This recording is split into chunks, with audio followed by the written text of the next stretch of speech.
Hi, my name is Marguerite KEATING. I'm 59. I was diagnosed with young onset dementia in 2019.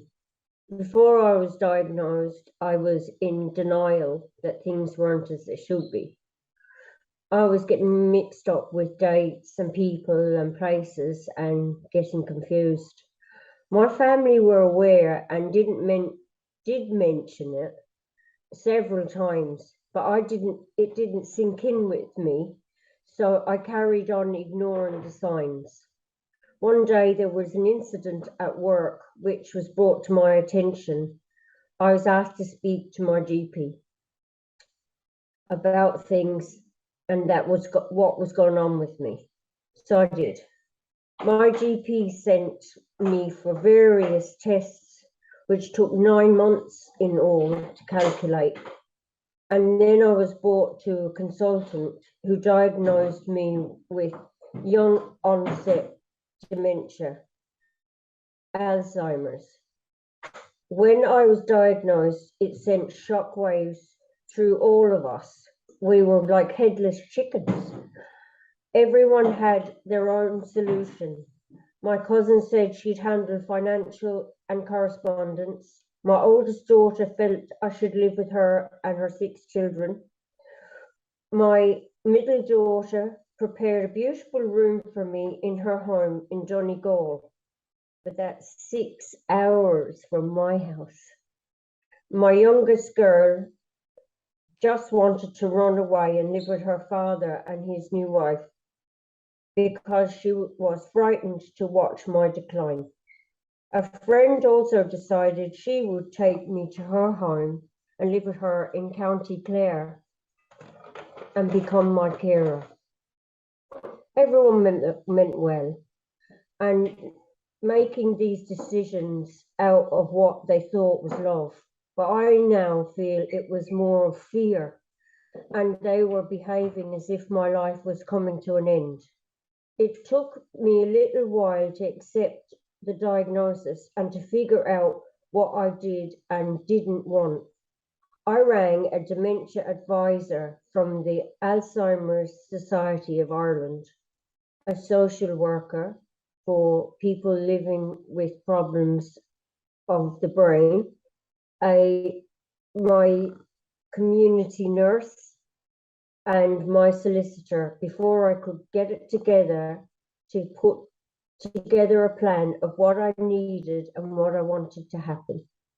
I now make all my own decisions, and my cousin still does certain things over the phone, pays bills, etc., but only when I ask her to.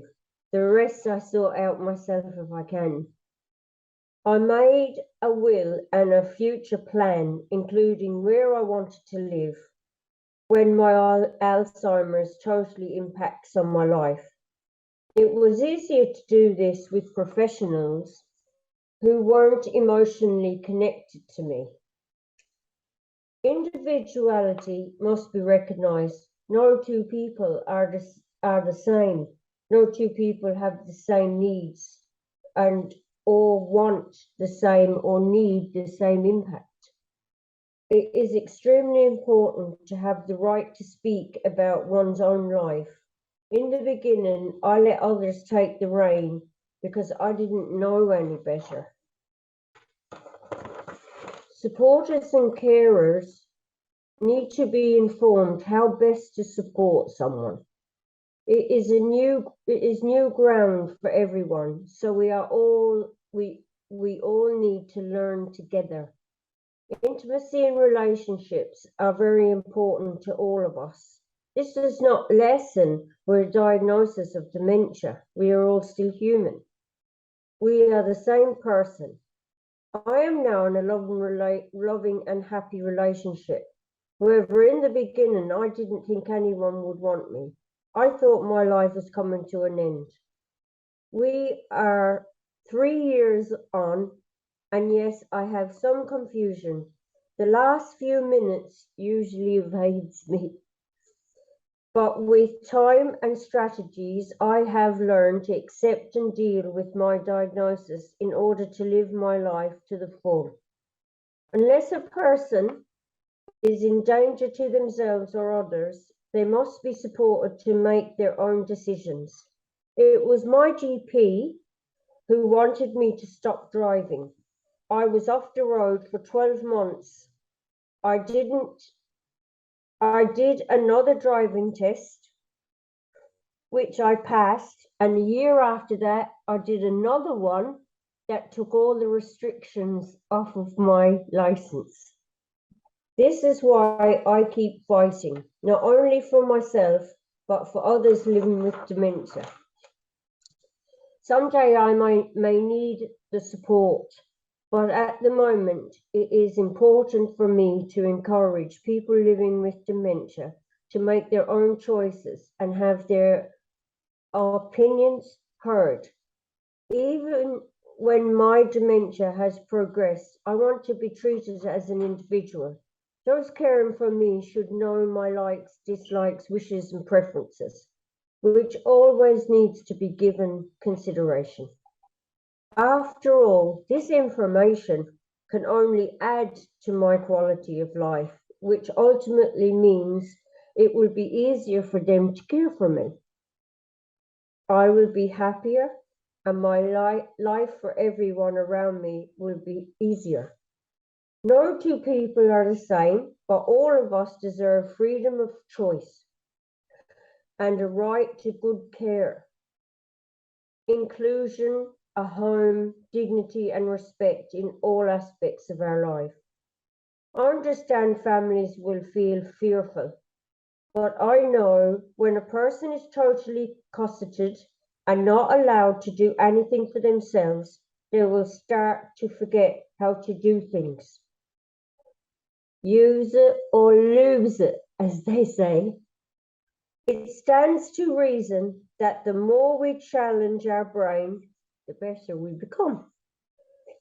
Those who embrace this illness and fight their battles improve. I recently presented at the Alzheimer's Disease International Conference in London and was astounded by how many people all over the world are fighting this illness and have so much to give, have achieved great things, and how much they have to offer. I have just been appointed to the European Working Group of People with Dementia. I join many meetings each week through Zoom or in-face or phone calls. I take part in research, lobbying government, being an advocate, explaining how much supports are out there and how many more are needed, working also in my community with memory cafes. We have 2 now. I designed Christmas cards, e-cards for the Alzheimer's Society of Ireland 2 years in a row, and spoken on the radio and television and been on several news articles representing people living with dementia. I never would have thought any of it was possible. Yes, I need support. I do get exhausted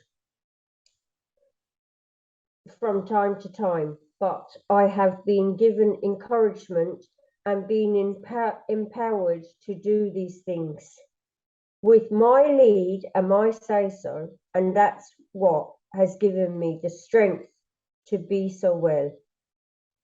Not too bad for a woman who was told, give up driving, give up your job, and put your affairs in order. But most importantly, my family and friends are now asking me and what I want and listening and supporting to me to make my own choices. So please don't have any conversation without me, without us. I didn't believe I could live such a full life living with Alzheimer's disease, My life has gotten bigger, not smaller. And so can yours. Thank you.